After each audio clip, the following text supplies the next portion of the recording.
Hey, this is Irvin Griffin, and I have to admit, I I had to make a video on this because this was a piece of my real young childhood. As it was announced either sometime yesterday or today, at sometime yesterday, Walter Beck, the man pictured to the right, the co-founder of Steely Dan, he died yesterday at age 67. Reading this article from the New York Times. He was the guitarist and songwriter and co-founder along with Donald Fagen.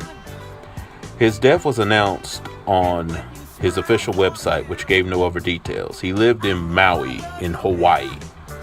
Mr. Becker was unable to perform with Steely Dan this summer at the Classic West and Classic East in Los Angeles and New York, two stadium-sized festivals of 1970s bands. Last month, Mr. Fagan told Billboard, "Walter is recovering from a procedure and hopefully he'll be fine very soon." As Steely Dan, Mr. Becker and Mr. Fagan changed the vocabulary of pop in the 1970s with songs like "Do It Again," "Reeling in the Years," "Ricky Don't Lose That Number," and "Peg," which I'm playing in the background right now. Mr. Becker and Mr. Fagan were close collaborators on every element of a song in terms of words, music, and arrangement. And you can find the full article on NewYorkTimes.com, and you can look it up for yourself.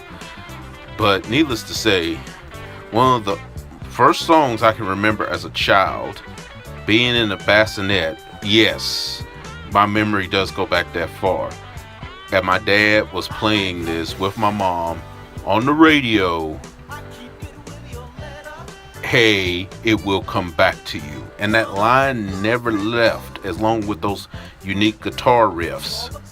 Later, in my older years, I learned that the song was called "Peg."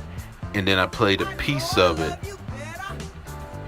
And then I recognized it. I was like, oh my God, it's that song. And I had to have it. You know, even though my primary listening is R&B and hip hop, good music is good music, no matter where you find it. And Walter Beck was definitely one of the best. May the man rest in peace. And that's really all I got to say on this. I'm Irvin Griffin. Rest in peace, Mr. Becker.